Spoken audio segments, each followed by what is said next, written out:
Thinking about that night still gives me goosebumps. It was 3 years ago, me and my friends decided to go on an overnight trip to the jungle without telling our parents. We were in sophomore year of college, feeling invincible and, let's be honest, pretty stupid. There were 4 of us this time: me, Sarah, Mark, and Emily.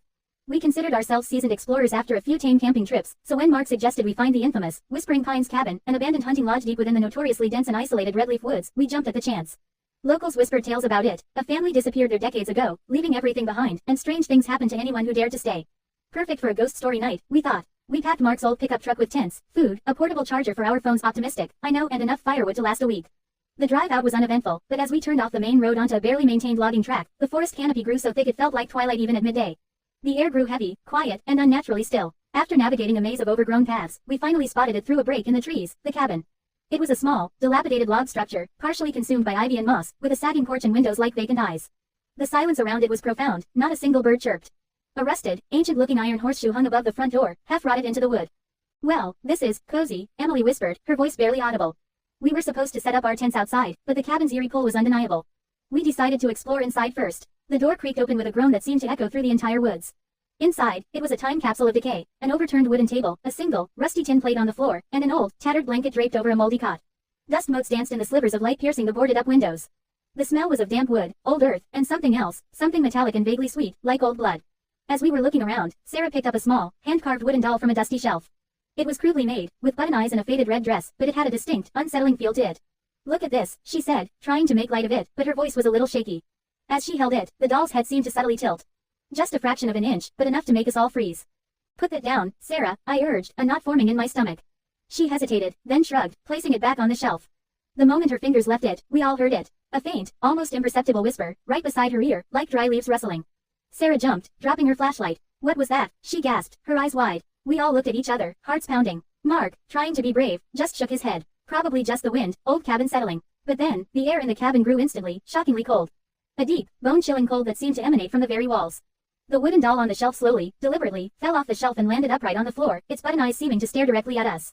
At the same moment, the single window that wasn't fully boarded up slammed shut with a violent bang, showering us with rotten wood splinters. That was it. There was no denying it anymore. We scrambled out of that cabin like our lives depended on it, the oppressive cold chasing us. We didn't even bother to close the door. We ran straight for Mark's truck, our plans for camping in the woods completely forgotten. Mark fumbled with the keys, his hands shaking so hard he dropped them twice. He finally got them into the ignition, turned, and nothing. Not even a sputter. We tried the headlights, dead. The radio, silent. The truck, which had been perfectly fine moments before, was now a useless hunk of metal, just as the last vestiges of daylight bled from the sky. Panic surged through us. We were miles from anywhere, deep in an unholy silence, and something in that cabin had followed us out. We heard a soft, rhythmic thump-thump-thump from the woods, slowly circling the truck. It sounded like bare feet on soft earth. Then, the whispers started again, not just one, but a chorus of thin, reedy voices, speaking in a language none of us recognized but laden with menace.